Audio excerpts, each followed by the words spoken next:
Thank you all for jumping in here and spending some time. So let me break down a couple of things real quick. This is for some of you who were texting me saying, I can't get in. We have had some people try to crash our webinars and our virtual meetings who we can identify. So we have gone to the process now of I need to approve the roster before the class. So if you just registered this morning or last night, right before the class started, I went in and approved those, and then I realized some of you may be trying to get in now, so I went in and approved those too.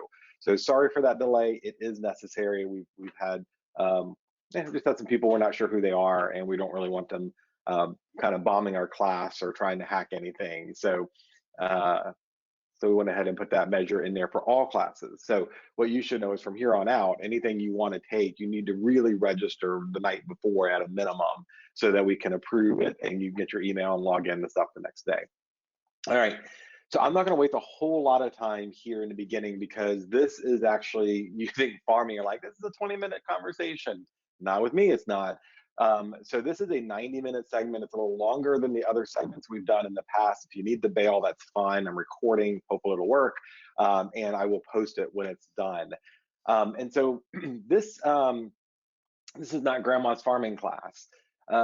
This is going to be a class where we're talking about from planning to harvesting and everything in between, and some of the resources and tools you could and should be using to actually effectively own a farm, a area or territory that you're going to market to and enjoy. And we'll talk about choosing that, some tools and resources to help you get there, a lot of digital, a lot of little analog, and a lot of just kind of myths that we have heard over the years in training that aren't legit. Like there's some stupid stuff that we've told agents to do over the years that agents have done just to be busy that wasn't effective. And so we're gonna talk about some things that are effective and some things you can do. So we have several people here who are new to our firm, and so I'm going to just spend a minute to say hi. If I haven't talked to you already, my name is Matthew Rathman. My technical title is Executive Vice President, but really I'm just the fixer. I am both the creator of mayhem and the bringer of order to chaos sometimes. So hi, you'll get to know me better through emails, texts, videos, and training as we go along. I've been with CBE for about 10.5 years now, and every day is a new day. So it doesn't seem like it's been that long at all. And as you can see, just in the stuff we're going through over the past 2 months, we are shifting and modifying and adding tools and resources and doing things to help you better. And part of our promise to you was to prepare you and equip you to always be able to do your job, not just when the market's great, not just when everything is normal and standard. We are entering a brand new world amongst COVID and all the rest. And the techniques and things we're talking about today in this class, although they sound, maybe the title of the class sounded antiquated, the tools and things that we'll talk about today aren't. And I will be interlacing some, what do we do now, amidst all of this stuff, because this stuff didn't go away. The fact that we reopened parts of the states in some areas just means that we're trying to find a balance between being healthy and being back to work. It doesn't mean that the threat went away or illness or death or any of the rest. So we have to face those realities as we go through, and that's what I'm going to be trying to coach you through here today. I wanted to start off with this quote. I don't always do quotes in classes, but this one really sets the tone for here. It's from Dwayne "The Rock" Johnson. It says, success isn't always about greatness, it's about consistency. Consistent hard work leads to success. Greatness will come.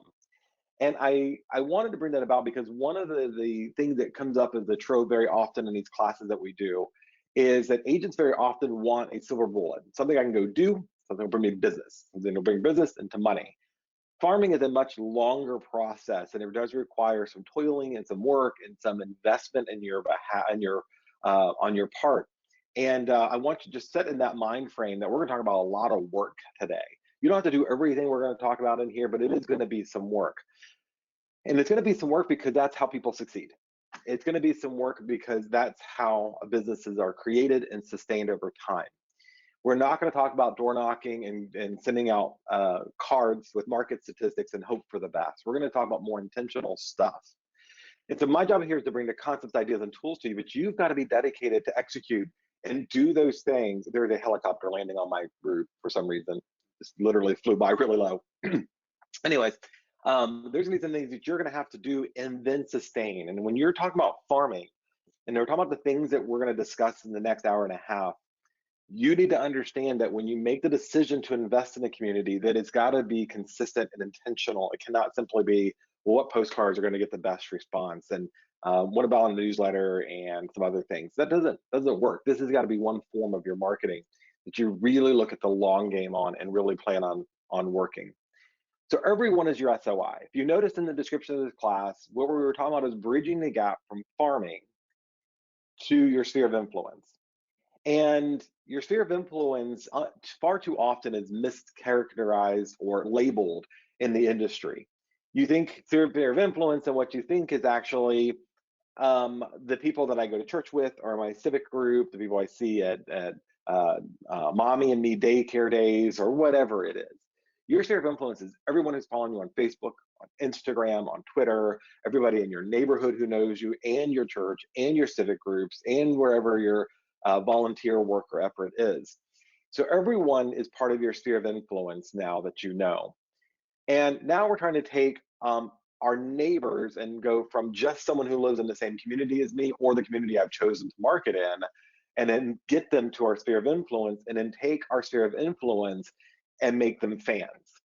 And so we're trying to get to the point of building, I'm sorry, trying to get to the point where we understand that we need a huge tribe in order to market to, because statistically speaking, we know that that consumer that is in your tribe now, that person who may be part of your church, on average knows 5 other real estate agents among other than yourself. And they need to know, when we talk about top of mind awareness, which one of you, the 6, they're going to call. And maybe some of you are courtesy interviews because you're friends and they just don't want to hurt your feelings. And then other times it's a matter of opportunity. If I live in a neighborhood and I have an agent who clearly masters that neighborhood, and they are also in my sphere, that is generally the one-stop shop. And so we're trying to get you to find ways. The old adage of farming was simply things like door knocking and door hangers and flyers and postcards. And that was to beg people to think about you when it was time to make a decision to buy or sell, generally sell in this area. But really what we want you to do is to build a long-term following. So not only are they thinking about you when it's time to sell, but also contributing to your fan base, bringing in other people, referring to you, knowing that you're the master of that community, and that there should be no doubts in their mind. So we want to start off with your brand. Now, again, I say this a lot of classes. A lot of the systems we're doing, and if you haven't already, please visit the Elite Scoop page where we set up all of our 2020 virtual class recordings, because these very intentionally all tie together. And so last week, Angel did a class on design and used Canva as an instrument to do that, but the real focus was on what your design should look like in your marketing assets. So we do other classes on branding, we do other classes on this, but I want to remind you here that you're looking at farming an area. When you're looking at mastering, say, a neighborhood or region, we'll talk a bit more about that in a minute. You need to have some consistency in your marketing to help build that frequency illusion that you are the master out there. And a frequency illusion is a kind of a fancy marketing phrase we use. If you've ever tried to buy a car and you've been thinking, I really, really want that Tesla, whatever. And all of a sudden, man, the second your mind is made up that you want to buy that Tesla, all you see driving around your area are Teslas. You're like, where did all these cars come from? They are so popular, everybody has one. It's not. It's the fact that the illusion is that you are seeing something very often. When the reality is your brain has been triggered otherwise to register and recognize things. Your buyers or sellers can be driving through a neighborhood and see 10 real estate agent signs, and they may notice the company that is listed it, but they generally won't notice the agent's name unless they know the name, unless they've seen it, registered, and connected with it. You can send out postcards all day long, but if you send out one postcard every 6 months, that's not enough for them to register your name and assume you're everywhere. When you start branding your farm, they will start seeing your name and all the other assets and all the other places that you have decided and elected to market and communicate. All those places need to have some consistency to help build that frequency illusion. So a headshot that is both current and you're using the same headshot over and over again. Don't, I like this headshot for this thing and this headshot for that thing. And you need to have a good headshot and a good logo that they can see over and over again. Your colors should be consistent. The fonts, you should be consistent. how your written story is communicated, and your video story, because as you know, we've done some classes on both of these. Both of these tools are element, and if you are, important. And if these elements are not there and they're not solid, you may not get the conversion point when we get them to the other assets that we want them to get to. And so when a neighbor registers that you're an agent, they see you in the area and they now have some interest in you, we want them to get somewhere that that interest then becomes a following, where they go, man, this person's super cool. I really think I should be paying more attention to them. So your story and your video are going to underscore that. Jay just did a class on videos. I just did a class on bios. Angel did a class on your brand and logo marketing things. This is not a class to rehash those things. You can go watch those recordings elsewhere. So how's that CRM coming? Because we're going to be talking about a lot of work and a lot of things you need to do over the next time that we have together. And getting a name and a contact doesn't do any good if you're not actually, if you're just clicking right through your slides, if you're not actually doing something meaningful for that. Here's an example. We're going to be talking about building some assets, specifically social media, amongst many, many others, to get engagement with those consumers. And let's say that you see a consumer posting in the group Facebook page, hey, I just got a puppy, come and look at my dog. Or, we're so bummed that this is Jason's year to graduate and he's not gonna have a full graduation. When you see those little tidbits, if you're using a CRM effectively, and again, we do other classes on this, so refer to the CRM class.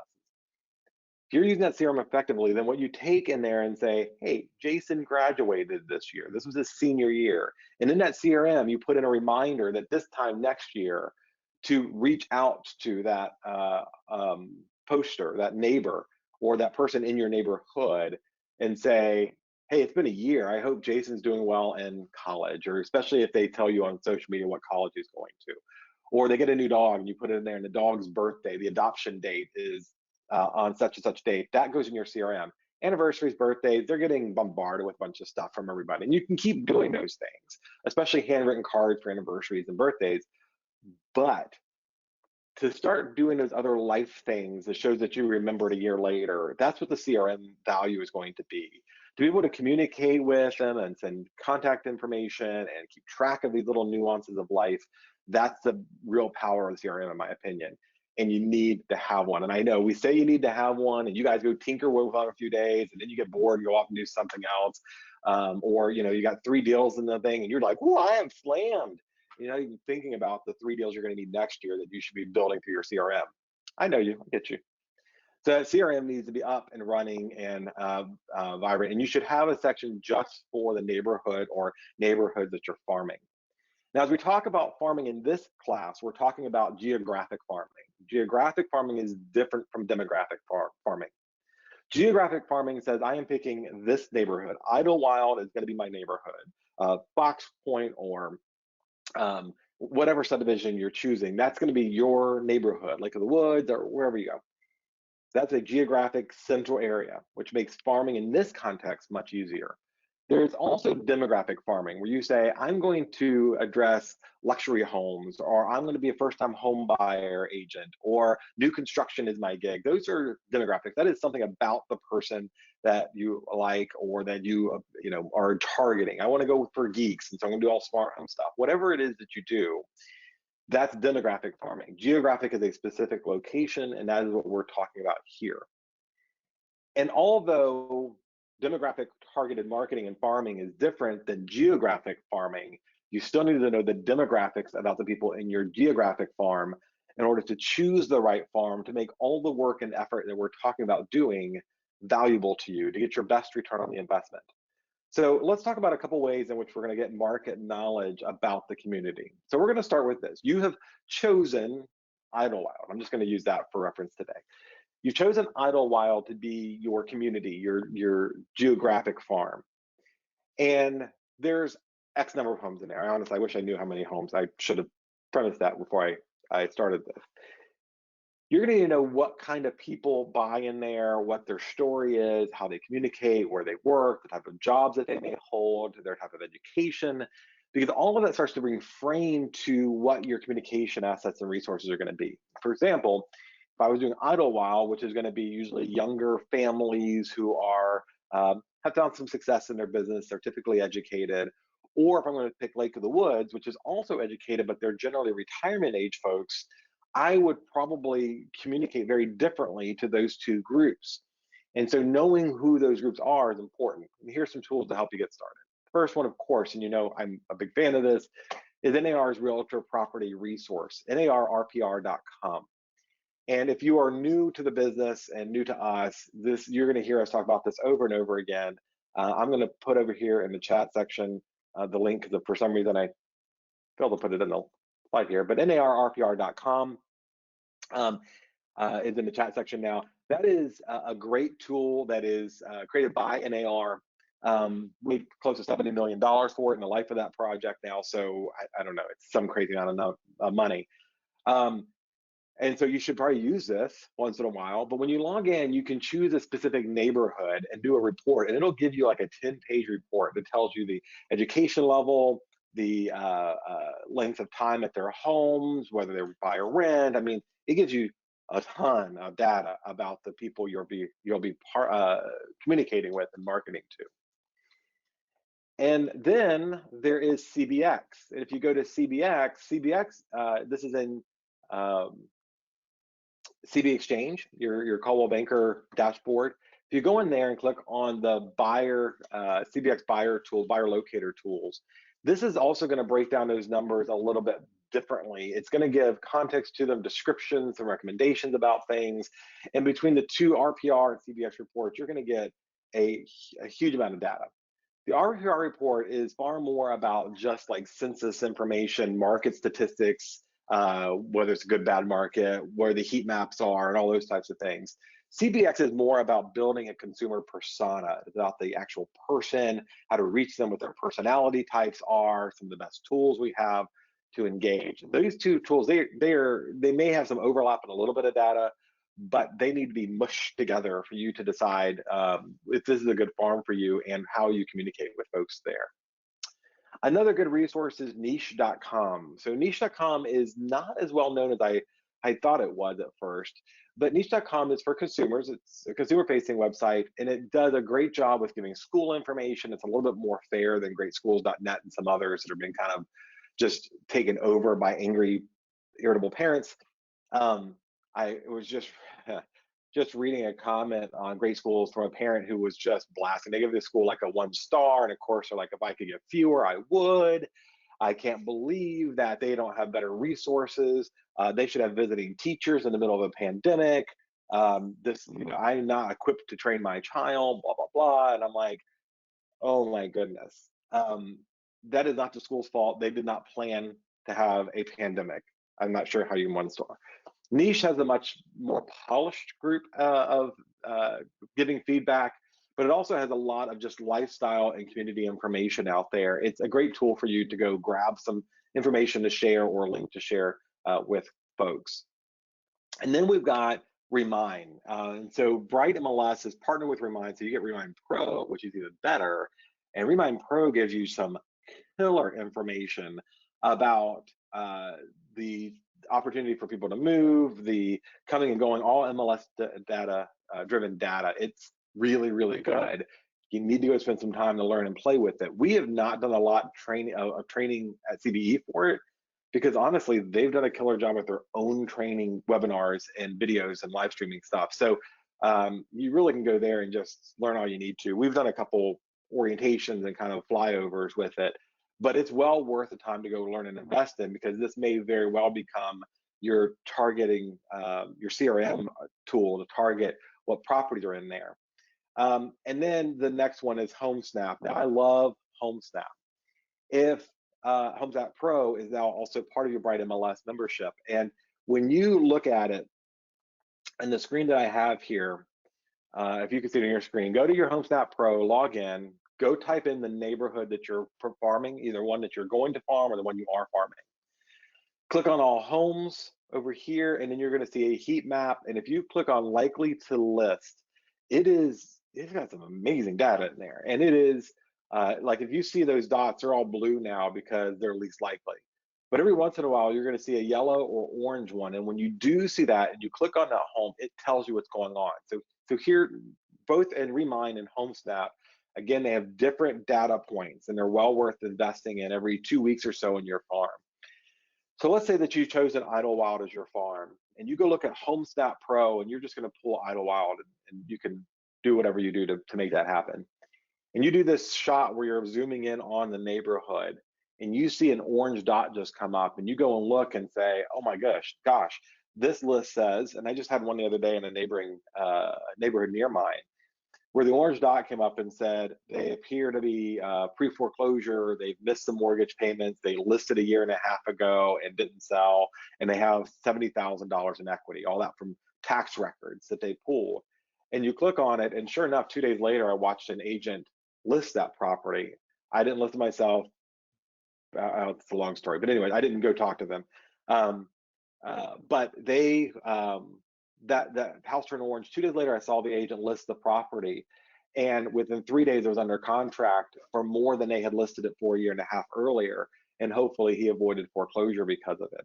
So, if you are working a neighborhood, then on a routine basis, about every 2 weeks or so, you should be in HomeSnap and Remind looking that neighborhood up to see, is there any movement? Has there been anybody who has anybody now turned orange because they have pre-foreclosure warnings or late payments or equity or whatever the system tells you, because then you know to reach out to them. If you have already been branding in the way that we'll talk about in just a bit, that neighborhood, that marketplace, then they should have some name recognition of you before you even reach out to them. And again, we'll talk about approaches for that in a bit. And then just regular MLS, just sitting up watches in MLS. So just understand, I've taken countless farming classes in my career, and a lot of them, like too many of them.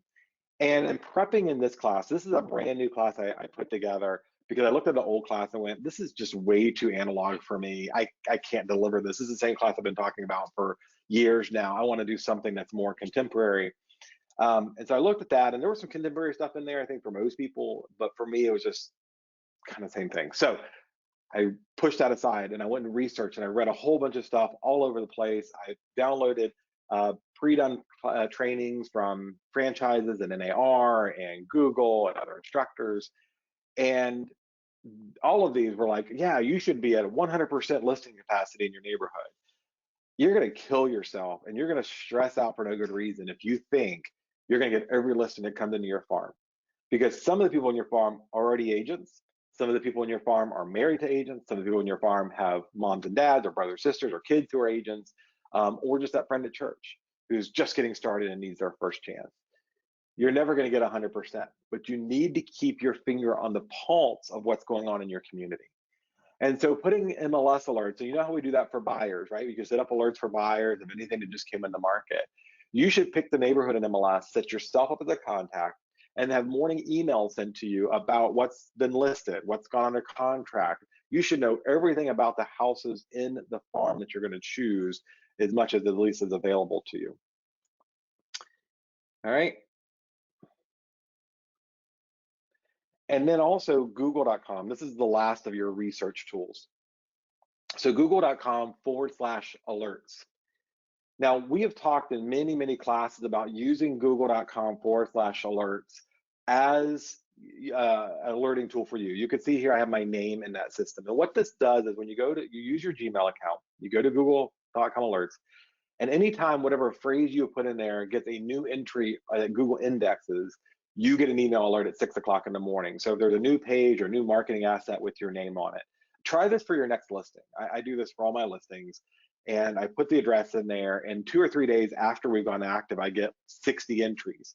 If they're all positive, I often will send them to the seller and go, look, Google's just indexed you in like 60 new sites today. And that happens for the first week or so. But your neighborhoods are no different. And so I've got our company name, I've got a development that I used to list in, and then my name in there, and whatever you want to put, but your community should be in there. And so every morning around 6-ish, you're going to get an email from Google saying, here's some new stuff we found. And so it keeps you up to date on anything that's going on in your neighborhood that came up with. So those are some research tools for you. And again, I know I'm going through them quickly. Almost all of those, unless you're brand new, and if you are brand new, You should watch this video again with your manager really slowly and ask them to break down all those things. Or go watch the videos we've done related to all those tools separately. A lot of them we've done kind of one-off training or tutorials, and you can find all that on Elite Scoop resources. Okay, so we've got all those marketing tools, right, or all those research tools, right? All those things that are going to keep us up to date on the farm, all those things that are going to help us choose the right farm. Now that we've got all that data in front of us, remember I told you this is a work, this is a job, right? This is where you put that chief marketing officer hat of yours and do the job that you're paying yourself to do. We're going to take all that data and pull out some very important elements of that data. First, we're going to look at the homeowner's age. Because the homeowner's age, their generation, remember we are looking at a geographic farm, but the demographics are important. And so if you're looking at the average age of a homeowner in your neighborhood of 33, 34 years old, which is about the average age of the buyer or seller, you're probably in a younger community if that's the average age. That means there are a lot of people younger than them too. And so your communication can be a little bit more relaxed and chill and more creative. They're more forgiving. If you're in a neighborhood that you've chosen and the average age is 60 to 65, like they're pre-retirement or retirement communities, you're going to look at a more formal communication piece, a little less fun, still some lifestyle stuff, but they're looking for like more polished statistics, numbers, and things like that. So the persona that you're building for your client is just that. It should be something that you have written a description of. And we, I know Angel and I teach this a lot in all of our marketing classes, that you want to put together a persona of a family. So let's say that the average age of your client, and all that data we pulled in the previous few slides, the average age of your client is 36 years old. They have 2 kids. They're more likely going to have a dog because that's a very Gen X millennial thing to have right now, which is also because you're human and dogs are amazing. And anyways, so so they're probably going to have a dog. One of them probably commutes to work greater than 45 minutes to an hour a day. The other one probably works local, but both of them most likely work, right? So you're building the story. When you take all this demographic and all this information, find a graph, find a picture on any of the countless, either a Google search. You're not publishing this anywhere. This is only for you. You're gonna take a picture that somewhat matches the demographic of that neighborhood, right? You've got young couples with 2 kids and a dog, with one traveling up north, one working locally. The average is going to have one of the two will have a 4-year degree, the other one have a 2-year degree. We get all the information out of here. You write a story. These are the Smiths. This is Sammy and Susie and Samuel and Samantha Smith. I'd be a little impressed I just did that on the fly. And that those folks have a dog named Buckaroo. I don't know. I couldn't think of a nice dog name. And so Samuel too, I don't know. Anyway, that they've lived in their home for an average of 4 years, that they have a smaller yard, but at least a yard for the kids to play in, and they probably go to this school and whatever. And so I'm going to write a paragraph about them as if they were a real family. And I want to have that, I like to have that picture next to them. I like to have the description of who they are, so that when I go to write a newsletter or a letter or add copy or an HOA letter or whatever I'm going to do, I am thinking about those people that I am talking to. Because if you're trying to do too broad of a marketing campaign and it's just like what everybody will love, and I'm going to reach everybody from age 12 to age 200, you're going to miss everybody. You're not going to narrow it, be laser focused in on that family, and you're going to miss the mark. And so we're going to take this information and write a description of what those people look like, or not look like, what those people, marketing to those people look like. Yeah, let's not do any fair housing stuff. What marketing those people look like. And we're going to look at the homeowner's age, the family demographics. Are they family? Are they empty nesters? Where are they in between? This is where CBX buyer locator really comes in handy. It literally tells you their story. Its persona is already written for you. You just need to give it some names and context. The family demographics, turnover, how often are homes selling in there? How long does somebody actually live in that community before they sell? What is the percentage of owners versus renters? And let's just be real, if you're looking at targeting a community and any more than say 30% of them are renters, it may not be the best option for you unless you're selling to investors. You know what I mean? You got to pay attention to what your clientele is going to be. Can you relate to the culture of that community? And don't take offense to this, but not everybody who gets into real estate is going to do exceptionally well going to the yacht club for martinis after work every day or out on a golf course. Some of you come from backgrounds where you're just really comfortable with just everyday folks here, not your CEOs of major companies and things. Other of you, well, are perfectly comfortable wherever you are. I get a lot of agents. I mean, from pre-licensing, people are like, I want to work in luxury homes. I want to look into high-end stuff. That's what I'm going to do. It is a small group of agents who actually get to that level, and I've yet to see anybody, at least in Virginia, that only does luxury and doesn't also do workforce housing and median income housing projects, because there's just not enough luxury to keep anybody here really only doing that. They typically will do other things. So pay attention to the culture that you're going to get involved in. If you're a 28-year-old agent and you're going to go and try to own a neighborhood that is primarily retirees, you're probably going to have a little bit of a problem connecting with them. Not saying you always will. Some of you are just exceptionally good at being chameleons. Wherever you are, you're in with them. But you really want to know the culture. Is it going to be profitable? And we're going to talk about an equation in just a minute that'll help you understand if this is going to be profitable for what you're investing in and how you're going to do it. The types of homes. Are they duplexes? Are they townhouses? Are they detached single families? Are they luxury? Are they workforce housing? Are they investor communities? What kind of homes are they? And the last point of the consideration is, who are the competing agents in there? And then, do you really give a crap? I mean, honestly, do you care? I remember when I first got licensed, like literally the first 2 or 3 weeks, I sent out letters to everybody in the neighborhood I lived in. And I got a phone call, the only phone call I got, by the way, for my letters. I got a phone call from a guy named Bill, and I don't remember Bill's last name, but Bill is really grumpy. And Bill's like, do you know who I am? I'm like, I don't have a freaking clue who you are. But Bill's like, do you know who I am? I said, no, but I don't know who you are. And he says, well, I am the agent for this neighborhood. I'm like, well, I've lived here a couple of years. I've never heard of you before, but okay. He goes, it is a violation of the code of ethics for you to solicit people in a neighborhood that is already being farmed by another agent. Now, I'm going to be honest with you, 2, 3 weeks in, I didn't know jack about the code of ethics, but I was like, oh, that might be a thing. Sure, okay, sorry. And I didn't know better. I called my broker. My broker goes, yeah, no, I don't know who Bill is, but he says, you probably shouldn't be ruffling any feathers if your first few weeks in. You got to make friends with these agents out here.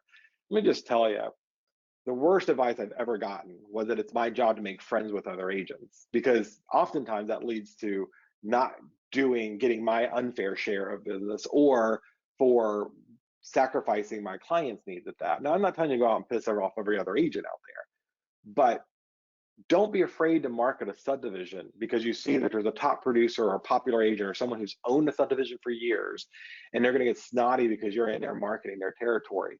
There are more agents than there are homes being sold sometimes.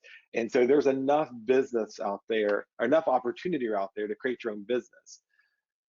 The reality is 18% of agents do 80% of the business. So if you want to be that 18%, you're going to have to ruffle some feathers. You're going to be better at marketing, more engaged, and more thirsty for business than perhaps that agent who's just been there for 15 years and he or she just owns a neighborhood and they're kicked back like that. Don't be afraid to go into other people's territories, unless they're also in the same office as you, because that's a good way to get your tires slashed. Just kidding. We've never had any slashed tires, just an angry looks. So here's what we need to do.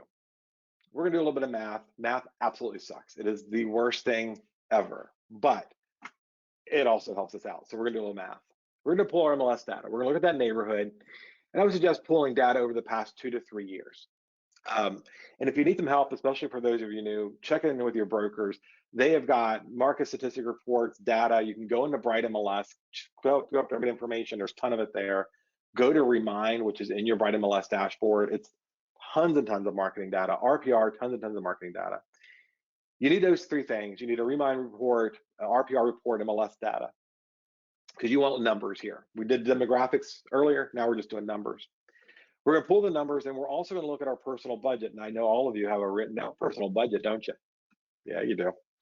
And you're going to take that marketing budget and say, okay, I have budgeted $20,000 for the year to invest in marketing. Part of that marketing budget may be invested in the listing. So in other words, I'm putting in $1,100 per listing of that budget. So that means I can only do 10 listings before I see my budget, because I want my other half of my budget to be in personal branding and business creation. I'm just making up those numbers. So you need a marketing budget. One of the worst things I've seen agents do is say, I'm going to this neighborhood, I'm just going to put like all my postcards and newsletters and flyers or whatever else you're doing on a bunch of credit cards, and hope for the best. Farming is a long-term effort. Turning that soil over, caring for it, planting, fertilizing, treating it. If any of you have nice yards, you know it's a lot of work. It's constant work throughout the year. And then there's some dry spots where that soil doesn't produce, where you're just letting it rest for the season so you can start again the next season with fresh soil and fertilizer and treatments and all the things that you need to do. And so marketing requires a budget for that, and something that's sustainable so that you don't get it over your head. But here's the good news, is that not everything's going to cost you $1 or a charge in your card. There's a ton of labor equity things we'll talk about in a minute that you can do as well. And then I'm going to bring that data and pull out a few core things. Number one, we want to know how many overall homes are we talking about in the community. Now, I'm using for this case 200 homes. I feel that for agents, and there's no science behind this, this is simply just a Matthew thing. I think that if you're starting a farm, and especially if you're a new agent or newer agent to farming, 200 is probably a good number to try to own. 200 have actually focused businesses. Now, let me be real clear here. Using offers and remind, tools like offers and remind and HomeSnap Pro and all those will help you to now start focusing on some hot properties. In other words, properties that have the highest potential to sell, and you can start to narrowly get in there. But when you're doing farming in 2020, it is not like we were doing farming even 5 or 10 years ago, where we're just blanking the hell out of the neighborhood with anything and everything and sending a bunch of stuff. But 200 homes may be your core group of properties or homeowners you're going to market to. If the community is 500 homes, that still doesn't mean you can't pick a segment to do, or that you break up the segments and maybe 200 homes and 150 and 150 homes. So you have 3 different segments that you have a plan of how you're going to communicate and how you're going to exercise your budget. You got to be a little impressed there that I just figured out how to break up 500 into 3 sections on my feed, because math is not my friend. Anyway, so 200 homes. In this community you're looking at, let's say there's 200 homes. Let's say 10 of them sell on average year over year. Now, I'm skipping a couple of math steps here just to give you the overall. You really should look at 3 years at least worth of data. Don't look at last year and they had, oh my God, they had 20 homes sold in there. They sold 10% of the subdivision last year. And there happened to be this peak where there was a builder who came in and put up a few new properties and sold them all. In the previous 2 years, only 3 homes sold. So look over 3 years of data and look and see what over 3 years we're looking at. So let's say our made up neighborhood here is 200 homes, 10 sell every year. That's about 5% turnover in the community. That's not horrible. You can deal with that. The average sales price is $300,000. So let's say that the gross commission is 2.5%, using lower numbers. We know that the commission, there's a depression on commissions across the country. Be a little conservative here, 2.5%, and look at your brokerage split. And let's say that you're doing 70%. So $300,000 house, 2.5% is $7,500. After the split, you're walking away with $5,250. We know there's other costs and expenses and all in there. So we're using just really, really loose numbers here. You need to know your actual numbers. We know that our investment, and we have talked about this in listing classes over and over again for years, that you have to know the budget for the property you're taking. Because if I'm taking a $1,500 or $300,000 property and I'm doing it at 2.5% on the list side, and I'm putting $1,500 in marketing dollars between aerial photos and all my fees spread out through all my listings in the year and my time invested in it and all the other stuff you do to market your property, you're looking at $1,500. That means that your net after your marketing expense, after your brokerage split, is about $3,750 or $3,750. If you get half of the annual sales in a subdivision, you're looking at 5 closings. So again, follow the math. There's 200 homes, 5% turnover. That's 10 homes that are going to sell this year.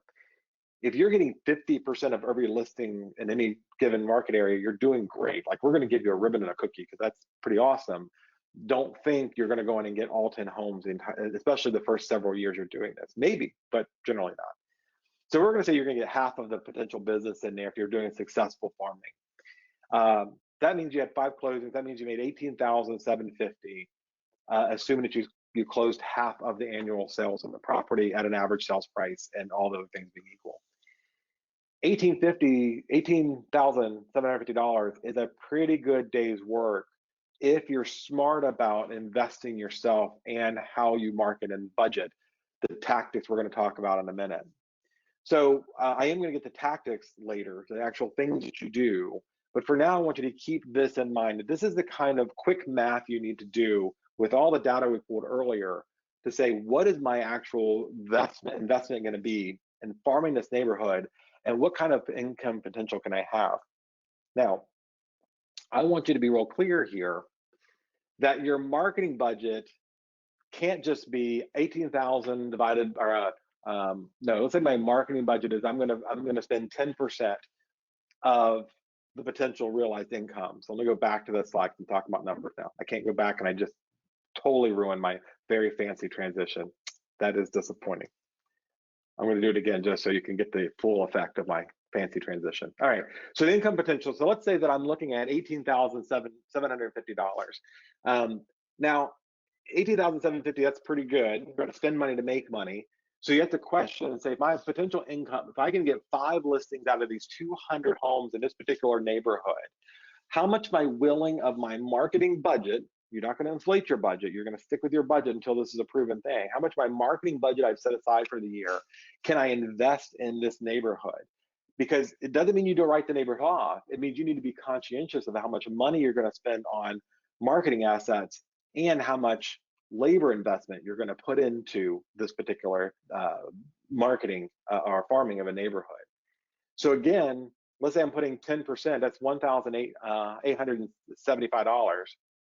Just doing math all over the place today. Some of you guys are like, that is like second grade math, calm down. So your marketing budget isn't broken down by the number of annual listings, but the long-term impact. So I'm not going to look at it and go $1,875 divided by 5 properties. And yes, that's worth it. I'm paying, you know, I'm not doing that math. Somebody else can do 1875 divided by 5. But if you do that and you go, okay, this is how much it costs me to get that listing, that's fair. Maybe it's a little high. You need to remember that that farming you're doing, fancy transition, that that marketing that you're doing isn't solely on those 5 properties. If you're spending 12 months and investing some, making some labor investments and some financial investments, thank you, Amber, smartass. Amber wants you, like you all to know that it's $375 per listing. So you try to teach and do math at the same time. No, I'm just kidding. She probably could. She's ridiculous. So we're gonna take that $375 and look at each property and go, man, that's $400 per property per year. Ooh, that is a lot of money for that lead. Look, if you're getting it from relocation and you're paying 35%, that's a lot of money. If you're paying Zillow $2,000 a month for a neighborhood and you're getting 3 closed deals, that's a lot of money. $375 isn't bad, but remember that $375 per listing, I'm going to add that to a slide so I don't have to do the math in the future. $375 per listing, only part of that $375 is per listing. The other half of that is your long-term investment in communicating with that neighborhood to hopefully get referrals from their friends and family when they're thinking about buying and selling, because you are now the popular person that they know and you're involving yourself in the community. So don't get so overly bogged down in the numbers that you're losing sight of the long game here, that you're going to be in business for 20 or 30 years, some of you, and that this is an investment year over year in owning that neighborhood and being targeted in an area nobody else is. So that's it for math, because only Amber likes math. Now we're getting into some tactics and things that we can do with all the information we've collected about who they are and how they function, and is this a good investment, and now what am I going to do? So let's talk about some investments, some tactics. First of all, like I said earlier, I have yet to see a farming class that didn't start off with, number 1, go do door knocking. I don't know what the hell to say. Are Are you interested in selling your home? And do you know Jesus?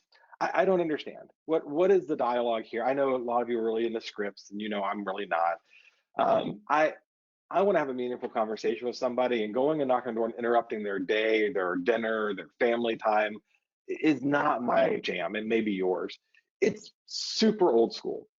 And although it does have some benefit. Now, if now there's a difference here between door knocking just to say, hi, I'm Matthew and I sell real estate. Can I sell yours? There's a difference between that and saying, hey, look, there may be some indications that you're thinking about selling right now. I wanted to provide you some information about myself. You may have heard of me. I've been doing a lot of business in the neighborhood. Here's my packet. Call me if you need anything. I'm out. I would do that to someone who shows up orange and HomeSnap Pro that says they missed a couple payments, they have 70,000 in equity, and whatever other detail they've given to say this is a probable thing. You notice that this whole class here is working in concert. You've got to know all this stuff and what these resources are and how to keep track of your thing to know what to go do with them and how to own that neighborhood. This class is part of the other classes we've been doing over the past few months that are all tied to not overlapping and to bringing some of these parts together better for you. So when we go to take the design class and you're designing your personal marketing stuff, or you're taking Just List, or you're taking any of these other classes that you have been taking, AMP is the big one. AMP is going to prepare you to have something meaningful to deliver that to that homeowner and say, I'm just stopping by. Here's the stuff. I'm sorry to interrupt. Because as it says on the screen, door knocking and solicitation is so 1995, but it's also pre-COVID. And this week I was listening to a friend of mine chat about how many solicitors have been coming to her house while she's trying to work. And not only does she consider it a health hazard because we're supposed to be distancing and you don't want strangers on your front door talking to you, it is also disrupting people who are now home teaching their children, and kids are trying to study or home trying to work or have meetings or conferences. And for those of you like me who have a dog that loves, he's a badass until the door opens. So he's going to bark his head off for 2 seconds. That's very disruptive. And then you have to open the door and it's somebody going, hey, can I clean your gutters? It's probably a hard no. So you don't want to be that person. You don't want to have the negative connotation of interrupting their life hanging over you, unless there is clear evidence of their potential to sell. Then clearly it's worth knocking on the door, because now you're not interrupting their life. You're trying to save their credit score, their finances, or whatever. Look, door knocking, they hate it, you hate it, everybody hates it. Do it only when you know and have good reason to believe someone is actually thinking about or preparing to sell. So let's do some things that are more 2020, not 1995. We're talking all about lifestyle here. We're talking about owning the neighborhood. Owning the neighborhood doesn't mean being the source of countless slides of demographic information or marketing stats and all the rest. That is a small part of what being meaningfully engaged in your community means. Now, remember what I said earlier, that certain cultures exist in certain neighborhoods. So if you've got your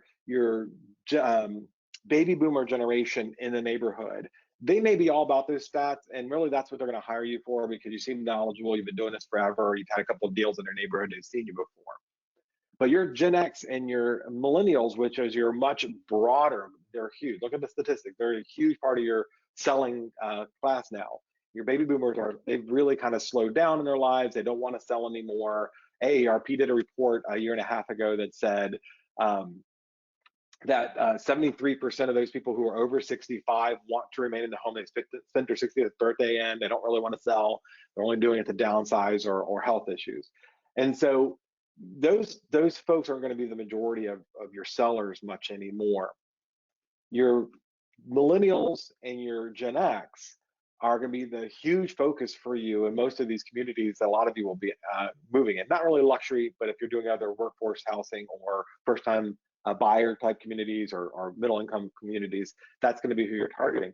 And they are really into their lifestyle around what's around them and what they can do and what they can refer to and people. And I mean, this is a hyper connected culture, right? The Gen X and the millennials. And so we want to start with this. I know that everybody's going to tell you postcards are awesome, door knocking are awesome, because it doesn't require anything other than ordering those things and delivering them. I'm going to tell you that if you truly are going to market a neighborhood, you need to have the digital vision to do it, and you need to have a hub to send them back to. In all of our marketing classes, we talk about the hub and the spoke, right? And so we need to have a one central place that is the resource center for all of our marketing efforts and for all of our neighbors to go to. And there are a number of agents who have successfully done this over time. And so back when I was listing and selling, I lived in Caroline County for a few years. We were helping with a church plant, and we were exiled there. And we lived in a community where if you did a Google search, I had a blog, I at least once a week did some post, even about rural nothing Caroline County. And there was nothing going on there, you would think, until you started paying attention. And when you started paying attention to the library that was going in, the YMCA was going in, new businesses that were being started, you realized there was actually some life there and people were interested in what was going on. And so I started the blog down there, and we did some posts about once a week at least. We were doing posts, and just about any search you did, that website came up higher than anything, higher than the county, higher than and just about anything else you would do there, higher than Zillow and Realtor certainly. And so that was building a community page. It was all about, it was carolinevirginia.com. We even got the domain name for that area. Now, do remember your disclosures. Remember what you have to tell people about yourself, and that should be at least in your footer. But the rest of the content can be all about the community, or at least a page on your existing website about the community. And we start with this, an essay of the community, why you love it, not a whole bunch of marketing stats. Don't be a robot. 1,000+ words, because you want to get Google's attention and have enough readership to keep people on your site for a few minutes. No more than 2% keyword saturation. So what I mean by that keyword saturation, you'll see people who are right, and let's say I'm using Idlewild. Idlewild is a great community for families, and Idlewild has a pool, and Idlewild has a clubhouse, and Idlewild has an I don't know that. If you're more than 2% of the words used in your description are the same, Google thinks you're doing keyword stuffing, and they actually have a negative review on the page as opposed to a positive review. And they will move on from indexing it.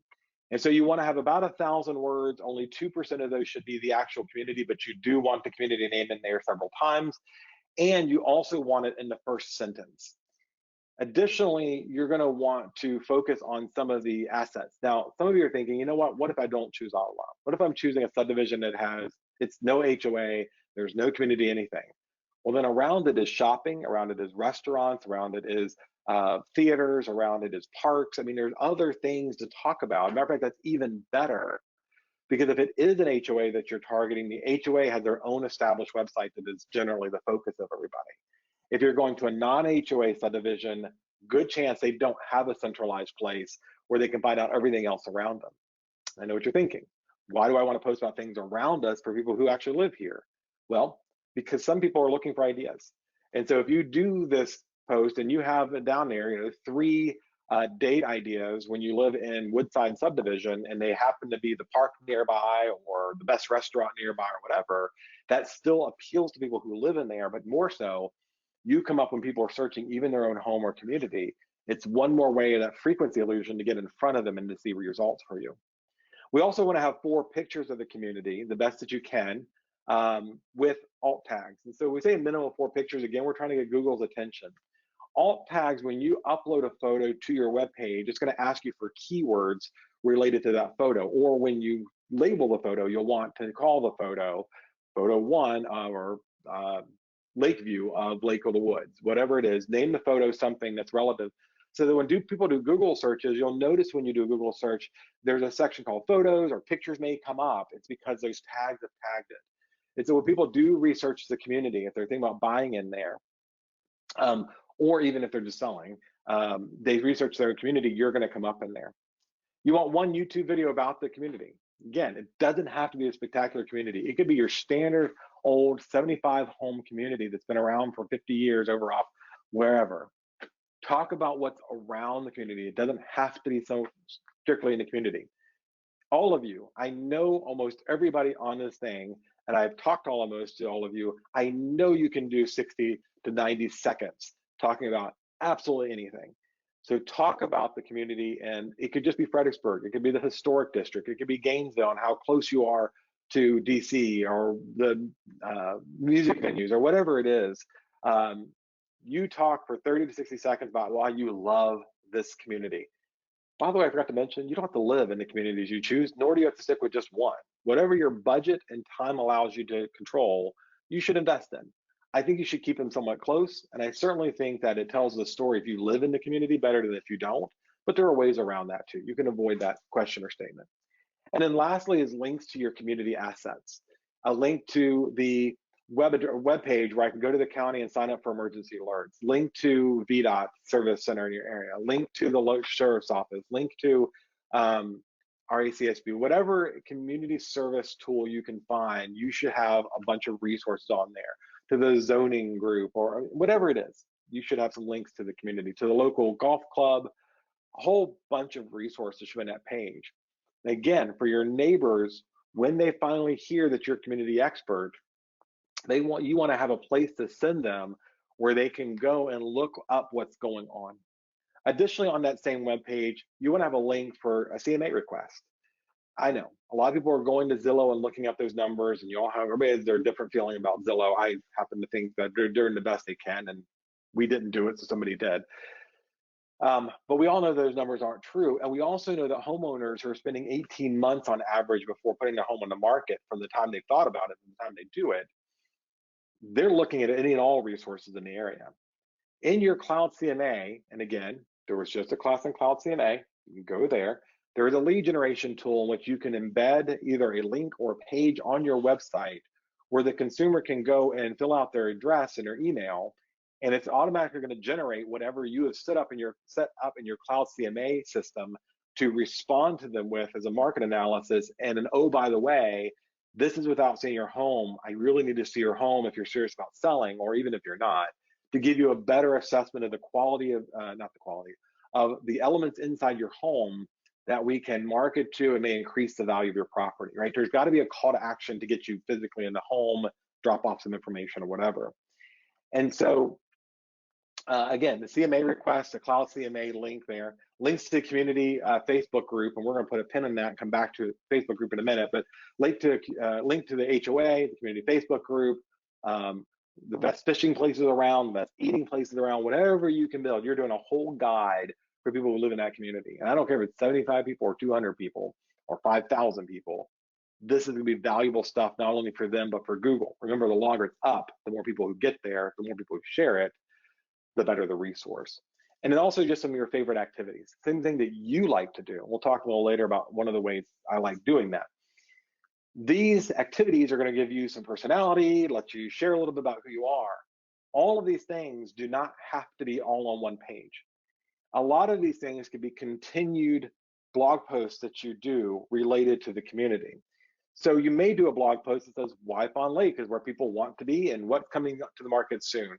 And maybe it's just about some tidbits about Fawn Lake. Let's just say that's your blog post. That's just the coming soon post. I could do another blog post of me actually on the walking trails, or me next to some of the historic monuments near Fawn Lake. And that's another blog post that gets linked back on this page for people to be able to follow that I am involved and engaged and availing myself of the things that I say I'm excited about in my community. And so that page is an anchor page. That is the hub for all your rest of your marketing on your website. All right. And then we also want to create a community guidebook. And so the web page of itself is going to be a good link. It's going to have a lot of this content, information, and resources. But using tools like Canva, you can create a pretty nice looking PDF, because the website may not be enough, but we also want to do something else with this. When people get to the website and they see all the cool stuff we have on the website, some people like to print things out, some people like to download things. I want to have a call to action when they get to that community website that they can say, for their giving their email address and their name, they can then download your community guidebook. That community guidebook is going to be your RPR report with market statistics and neighborhood information. It's going to be your vendor information, like your favorite arborist in the area, your favorite electrician, your favorite loan officers, everybody you can think of. That's your favorite vendors to help people out. So that when somebody on your neighborhood Facebook group says, hey, does anybody know somebody who takes care of trees? You're like, I do. Let me send you a link to my community guide where I've listed my favorite arborist in there.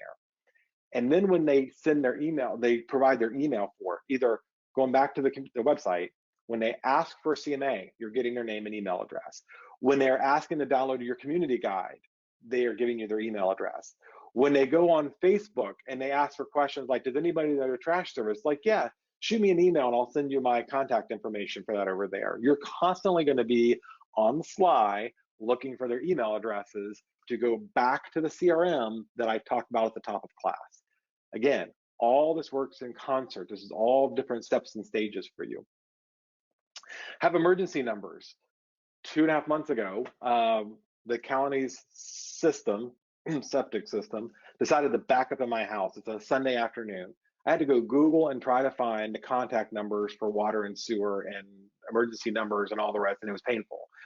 Having emergency numbers and resources for your community means that more than likely your neighbors, when you start to engage them, will have something that they can grab from you with your brand and your name on it that they're going to hang on to in case there is an emergency in their home. Even if they said they save it digitally, we don't care. So your vendors, demographic information from RPR reports, school contact information, and like the link to or how to get to the webpage to find out about pickup and school information, whatever it is. And you're going to put that on the site where you already have all this other anchor information.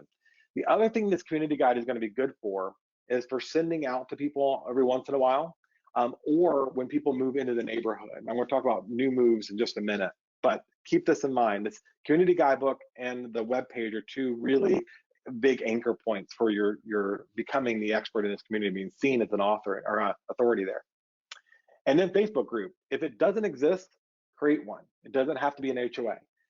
If you create one, like, how the hell am I going to find out? You got tax records on your side, right? Those are your best friend. Pull the tax records and then write a letter and offering for people to come there. Here's a couple tidbits I'll give you. From having run a community Facebook group or been involved in an HOA Facebook group for a while back,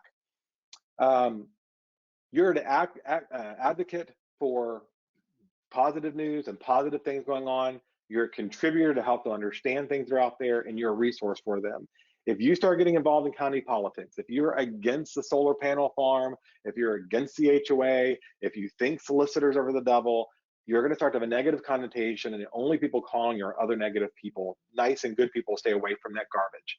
So even if you have those strong opinions, you're going to bury them deep down inside in somewhere, make your spouse listen to you ramble and rampage about them, and then go to Facebook and try not to share. I am a horrible example of what I just said. I think better people than me should do what I said, not what I do. Anyways, so if it doesn't exist, build it. Create that group page, get a letter together, send it out to your friends going, hey, or your neighbors rather, hey, I built this page just in case you want to join so we can share about safety things in the neighborhood or cool things happening around us. Maybe we can put together a community get together one day or ice cream social. I don't know who does ice cream social since 1955, but it sounds cool. I like ice cream, not so much as socializing, but if they don't exist, build it. If it does exist, own it. If you already have an HOA Facebook page or a neighborhood or community Facebook page, go join it. And once you're there, start contributing positive stuff, start sharing links, start giving up information. Don't slam them with your real estate agent. Don't share your video about who you are yet. Wait for people to like you and then go seek that information out. Because one of those, at some moment in time, this will be your hero moment for your marketing efforts. Somebody on Facebook is going to go, hey, I have a tree falling down the backyard. Does anybody know a good arborist? And that's where you're going to go, here's a link to my community guide that I created for all of us so that you can find that number. It's on page 3, just download it. And they're going to click it and they're going to grab it. And everybody else on Facebook in that group is going to say, hey, that's pretty good. I want that too. And they're going to go to your page because you didn't slam it down their throat. It was there when somebody requested it. And then they're going to go to your page and they're going to click on the download button and put their name and their email address, and you're going to put that in your CRM. And now when you see them on Facebook again talking about their kids' graduation, you go to the CRM and you add their kids' graduation history or the new pet that they got or whatever. Everybody follow? Good. I'm assuming you are because I'm talking to camera. As far as I know, all 30 of you just logged out, but that's okay. Be an advocate, contributor, and a resource in that group. Do surveys once in a while. And again, try to stay away from your political stuff, or at least seem somewhat non-attached to this. So a long time ago, we had Caroline County was having their election, and this was, again, really before half of Caroline County even had internet, to be real, to be honest with you. But the subdivision I lived in did, the gated community I lived in did. And so I did a quick survey, and I did not say who my favorites were. I didn't say anything. I was like, here's a poll. How likely are you to vote for these people? That day was the single most popular visited day that happened, because what happened was those people who were running for the county seats for the county supervisor position shared with all of their friends and family saying, please come vote for me and go to this webpage. We actually started getting subscribers. This is back when people actually subscribe to blogs, whereas now they bookmark it or they sign up for e-newsletters, which we're going to have on there too. So we're going to do a survey and ask questions. And this one is just a made up one. Do you like waterfront? If I'm advertising a house in our subdivision, is it better to focus on the big lots because of the estate property or on the water, the front we all share? You probably know waterfront's the number one answer, but getting people involved in the vote and the comment and contribute can start to build some interest and momentum about what you're doing. You're asking for people's opinion, and typically that builds a tribe. People will come. Have a neighborhood introduction letter. And so this neighborhood introduction letter is going to be something you send initially when you start to own your farm. You create your website, you create your Facebook group. If there's not one, then you're going to own that one. You're going to join and own that one. But you're going to send a letter to all of your neighbors, just basically introducing yourself. Oh, by the way, I'm a real estate agent. Should be at the end. Start off with just, I love our community, our neighborhood. I love walking through here in early spring when everybody's lawns are cut and that fresh smell of grass is just hitting you. I love what Sam has done with his apple tree. Sam doesn't have a clue who you are. You looked it up in tax records to see Sam's apple tree is in full bloom and that's his name, and you just act like you know him. It's only a little creepy. That's fine. And then towards the end, after they started liking you and feeling your like and appreciation for the community, that's when you go, I've also created this web page at matthewrathman.com/whatever for you to go and get information that you may find. If you're looking for a plumber, if you're looking for an arborist, as a real estate professional, I have got a long list of service providers that help my clients. They also could help you too. There's your call to action. Go to my website, get this information. And oh, by the way, I've also set up a community guide with a number of resources and emergency contact numbers and other elements that you may find useful as you live here, as we all live here together. Come download. So that's your invitation. That neighborhood introduction letter should also go out to people who are just moving into the subdivision. And so what I'm going to do is take that ebook that we were talking about, the community guide we've created. I'm going to have a few nice copy. I go to the office, bind them in the numbers at the office, maybe have 3 or 4 at your house. And when someone moves into the neighborhood, if they're not your client, it's okay. It's fine. Calm down. Send a letter to that brand new homeowner in the community, introducing yourself, a little handwritten note, and think, welcome to the community. I put together this community guide. In case you have any interest, let me know. Because that person just moved in. And I've heard this before going, why would I bother with somebody? They're not going to be selling for at least another 2 years.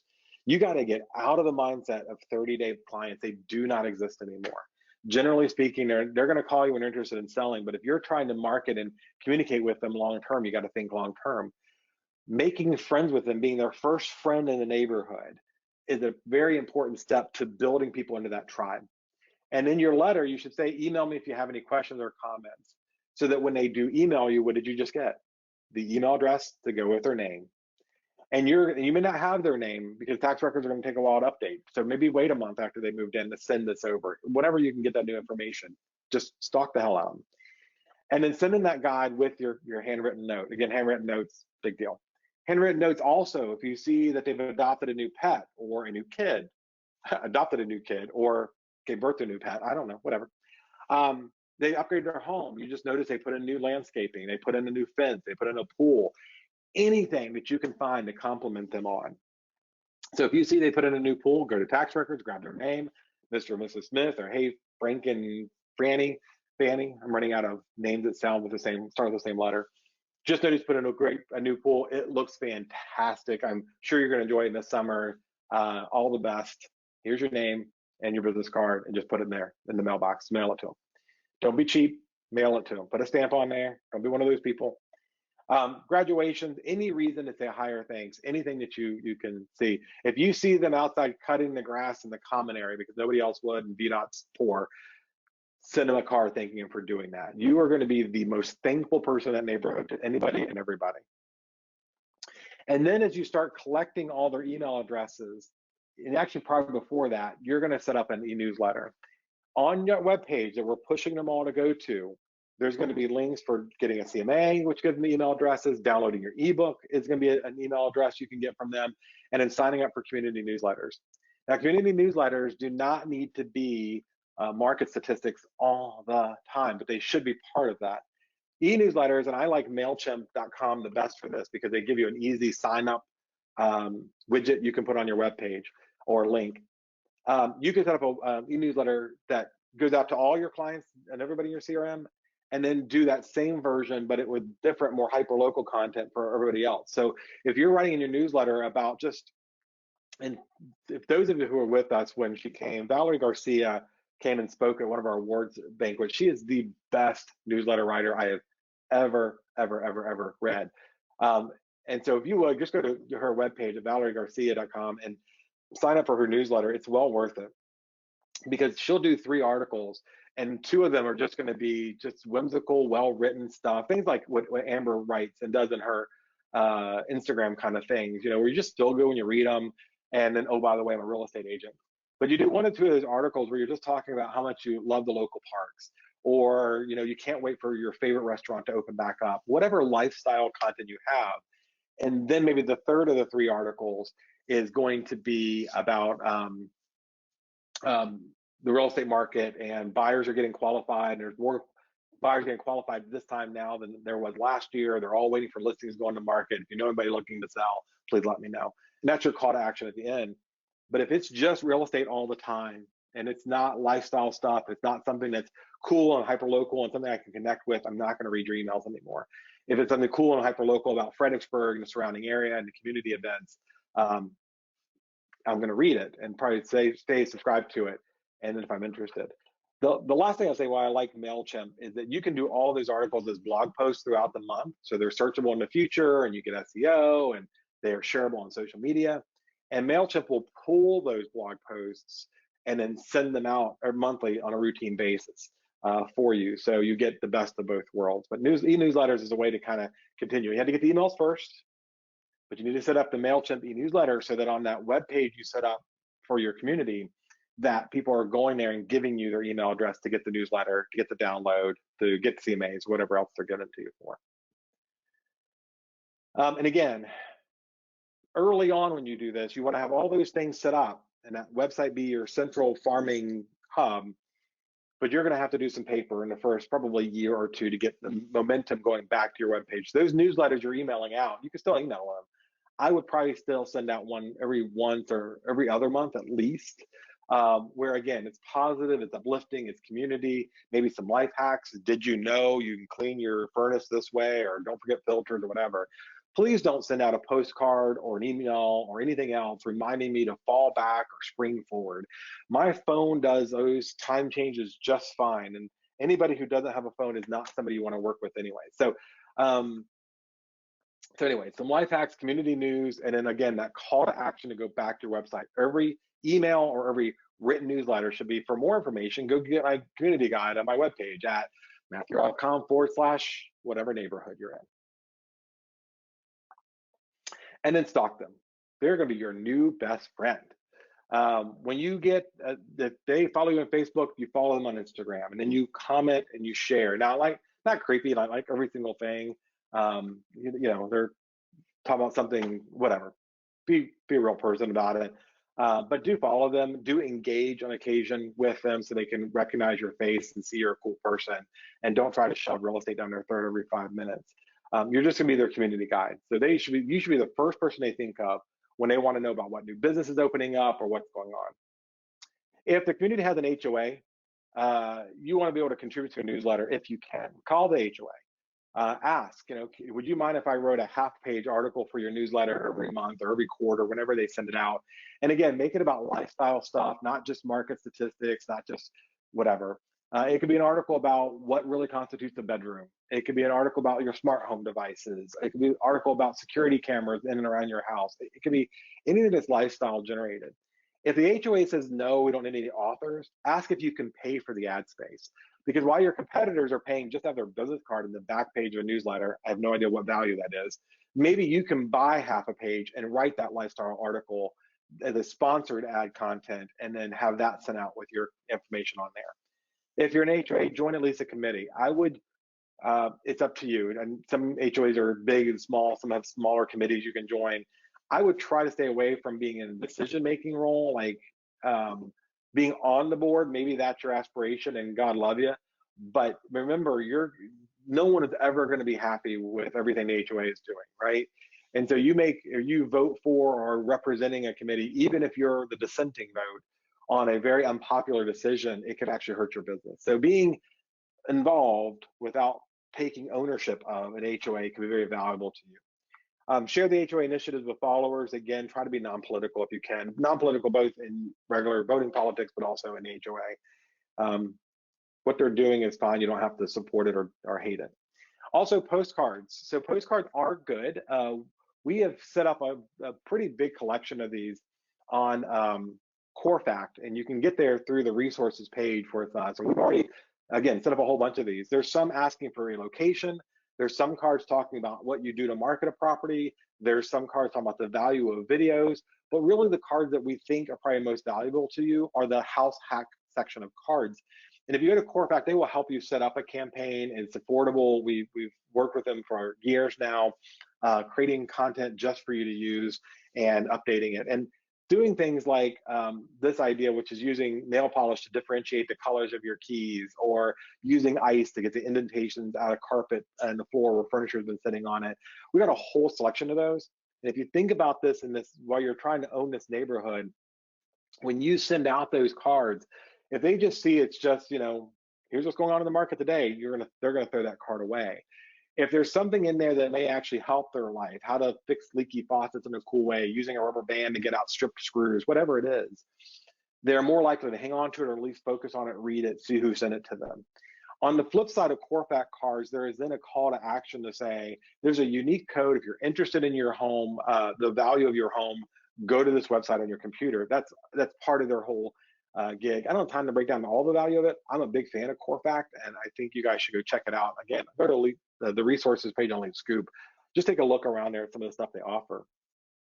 And remember, not everybody you're sending this to is going to be a seller. Some of them are they're living there for life, they think. They may be somebody referring in the future. And so again, try to keep content that you would want to read if you weren't thinking about selling. That should be the bulk of the cards you send out, the newsletter, and everything else. Also, community parties. You be the person to put together that block party or backyard party. Again, social distancing and all the rest has changed how we're doing this. So maybe we wait till there's a vaccine to do some of these things. But there's maybe Zoom parties you can get together your neighbors. So if you're on Facebook and you know that your neighborhood is locked down, let's say that they're either all work from home or maybe even furloughed, unfortunately, maybe doing a virtual block party on Zoom once in a while, just to get neighbors together, happy hour by Zoom where everybody's mixing drinks at their own house at 6 o'clock at night and just chatting about whatever is going on in their lives, may be beneficial. If you got 200 people and you invite all 200 through your Facebook page, you're going to have a hard time with that because Zoom's only going to let you have so many. This may be another good reason for you to invest in, pay that $150 for the year and get a Zoom license on your own where you don't have to get cut off after 40 minutes. And then tell people, hey, you know what? I'm making my Zoom account available in the evenings to the HOA or to the community. If anybody needs to have a quick meeting or committee meeting or board meeting or something, you can use my account so you don't have to pay for one, right? It's just one more way to get the community together and be involved there. Consider having business cards that are just for your neighborhood. That may have, again, that call to action in your community guide, you as an agent's gonna do, that's unique in that area, having a picture of the community there, all good ideas. FSBO, pay attention to the FSBOs in your neighborhood. Don't get angry at them, they're your friends now, right? And so they're trying to sell their own home. Aw, isn't that sweet? So they're trying to sell their own home. Have a packet ready together. This is another one of those door knocking opportunities. In other classes, we do a more extensive version of the FSBO stuff, so I'm just gonna kind of skip through here real quick. A cover letter saying, I understand you're trying to sell your home. It could be tough. Nobody else really, only a few people actually complete it. We have samples of these packets in the marketing docs on Elite Scoop. A document summary of things that they're going to need if they're trying to sell their own home. Again, not copies of it, just a list of disclosures and agreements and all the stuff, an enforceable contract. Basic market information about what's going on. Again, an RPR report showing them. And that RPR report is great because it's an overwhelming amount of data. And if they're trying to sell on their own, overwhelming them isn't such a bad thing because it can be overwhelming already. Your resume, because you want to ask for business, buyer information, like where buyers are coming from. The CBX buyer report is probably a pretty good tool to pull some of that data and put it in that packet, because now your FSBO, they really, if they're smart, they're going to go, I don't know how to reach these people. Like, this is a lot of data about who's moving in the area, and I have no idea how to reach them. And when they're failing after a while, they're going to start to think it's because they're not doing it right. And then the RPR report for information. That's going to be a door knocking moment. Organizing community yard sales. These go without saying. A couple other just things to be involved. Organizing that community yard sale. I would suggest doing it for a charity of some sort, like half the proceeds go there. Food drives, especially now when there's a lot of people out of work. Food drives where people can drop things on at your front yard if you live in the same neighborhood, or you'll come by and pick it up from their house, which again, if I was doing that right now in a community, I would send out my newsletter by mail. I would do it by email. I'd do it on social media. I would ask everybody else in the neighborhood to share with their neighbors, and then say Thursday between 9 a.m. and 5 p.m. I'm going to be coming around to your house. Just email me when there's things at your house to pick up. Did you just catch that? Email me when it's okay to come by your house and pick things up. Here's my email address, is another way to collect their emails. Whenever you're organizing things, you want people to email you as the focal point of contact in order to get more contact from them, but also so that you can start to engage them differently and get their information. All right, so food drives, and you're going to come by and pick it up. They need to email you. Again, be very strategic about how you go about doing this to get their contact information. And then, of course, there is, I don't want to sound totally callous about this, there is the benefit of actually giving the food to the food bank and helping out people who need it. You happen to also be giving business information, right? Okay, gifts for new neighbors. A nice little gift basket, nothing big, bottle of wine, some crackers, whatever. A reason to stop by the neighbor's house, and in there you may leave your business card tucked in there nice and neatly, and maybe that letter. Again, that letter introducing them to the neighborhood, how you're going to be their best friend ever. You're their neighborhood guide. If they have any questions at all, I'll let you know. And oh, by the way, here's my buyer guide, community guide. Just tuck all that right in that basket with the, I said crackers. Don't give them saltines and like a bottle of Boone's Farm. They'll never call you again. But a nice bottle of wine and, I don't know, movie tickets or whatever, and then that community guide in your business card. And then contests and giveaways. Again, you're building a tribe there. You're building a community. Having the occasion to just do something fun and say, hey, I'm having a drawing for all my new either social media followers, for any of our Facebook folks who engage here, for anybody who downloaded my community guide, whatever you can come up with, you're going to put all their names on the drawing and then get, then do a live video in your community page or Facebook page the day that you're going to give away whatever you're giving away in your contest. 3D tours of community assets. I just recently posted this for you guys. I'll post it again when this video comes out. I just did a video on how to use Google Cardboard and Google 3D tours for free to do tours. So you can go to the local park, you can go down to her camp, or you go to a hiking trail or a lake or a fishing spot or whatever. Take your little phone out, twirl around a little bit, and then post it and have a whole library of these things. Again, if it is an HOA, then going to the different assets in the HOA and doing these 3D tours and posting them are great. If it is a regular neighborhood without an HOA and no real assets, then going to things around that area within a mile or two, doing it in historic trails, lakes, parks, dog parks, whatever. Do those tours. Also, using mymaps.google.com, you can create on Google Maps your own shareable map that has your favorite spots, either of the community or around the community. So the one I have started has a few restaurants. Now, I don't go crazy here. I'm going to pick maybe 5 to 10 of my favorite restaurants, not more. I do get, oddly, I do get a lot of requests from friends, social media, people will DM me, friends from church, who will ask, what's a good restaurant? I want to take my family out to celebrate graduation or something. What would you recommend? And so I do have some recommendations, but also where the local parks are. Some people have lived here their entire life, and they have no idea about the Civil War trails or what's going on at something. George Washington's boyhood home. or wherever those areas are. You can put them all on here. Where are there things for entertainment and whatever. And when somebody says, hey, my family and I are looking for something to do, you can just share the link and go, here they are. Here, all my favorite parks are on here. My favorite entertainment places, whatever, are on here. All right, and you can do that on My Maps. And that is it. That is the list of ideas that get us started. So I want to start, is anybody else? I know there's a lot of things. What are some of the things you're doing? We have a couple of minutes left. If you put it in the question section, what are some of the things that you are doing to get the attention of a community or in your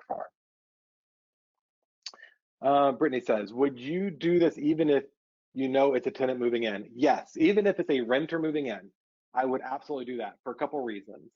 Renters may be here only, we don't know how long. It could be here just temporarily trying to fill out the place, and they fall in love with the neighborhood or the community, and they're thinking when a new house comes on the market, they may be interested in buying it and staying in the same community and just owning now, they could think of you. But remember, when we're doing this farming, the old way of doing it was targeting sellers, and for their listing. The way that I've outlined it here in today's session, it is to get the attention of sellers and buyers for you as a real estate agent who owns the area. And so referring to you or using you for other services, again, if they're thinking about buying anywhere, maybe they reach out to you. This is not strictly about getting their listings, because you could go broke trying to just do that. There's so much competition. We're trying to just be the community master, so to speak, and being able to give them that stuff. It doesn't cost a whole lot for you. Again, you're not going to go broke with a $10, $14 bottle of wine. That doesn't be the good stuff. Like, you're not getting $110 bottle of wine. And the rest of the resources you can print at the office and have available to you, and drop them off at the house. So yeah, I'd still do it for a tenant. All right. Anybody else? Anybody else doing anything they want to share?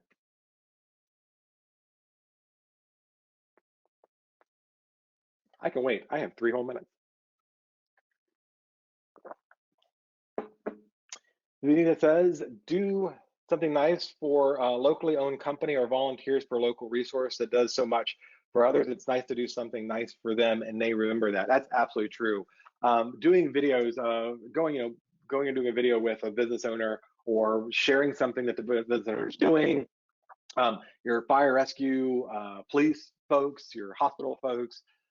If you look at the traffic just on our company website, when we started doing highlights of local heroes, of cops and doctors and nurses and firefighters and all these folks, tons of traffic there, because their friends and family will go there when they're tagged on it. So, thanking people in the community and using, that's a great point, but just doing the same thing we're doing at the company level. But if you have like a law enforcement officer who lives in your farm, doing a shout out, a little picture and a shout out and thanking them for their service, and tagging them and making a big note about it, means that they're probably going to engage in their family and friends and people on their social media accounts will recognize you doing that too. That's a great point. All right, anything else? No? Good. All right, how about questions? Do we have any questions? I know it's a lot of content. Again, the video will be posted when we're done, so you can take a look at it and play it back through if you want to. Hopefully you took some notes. Hopefully there's a few things you saw and said, I can do that. You're not going to do all of this. If you're going to do anything, again, a website and some social media engagement may be good. These are not things you do every single day, right? These are things you're going to add as you go along and build a marketing plan to go with your marketing budget. So what is your 1 or 2 year plan for implementing these things and owning a particular neighborhood or market? I promise you, if you're doing these things and doing them diligently and working hard, it will pay off far better than just paying for leads off someone's, a website somewhere. And it's fun. It can be fun. So a lot of you are very social. I don't understand you, but a lot of you are very social, and you'll enjoy just getting to know and hang out with people. So that's it. If there's no more questions, thank you so much for your time today. I hope you pull some stuff out of this and go pull those neighborhoods. Your next step is to take this information, get that data together, and sit down with a broker, someone who's going to know you, know whether you're going to actually do those things, what your strengths and weaknesses are, and how to coach you, help you, and equip you to really execute on all the stuff we talked about today. Those brokers are super dedicated to getting you guys up and running and helping you out in these areas. So utilize that. You certainly need to avail yourself of it. All right, that's it for me. Thanks so much. Have a great day.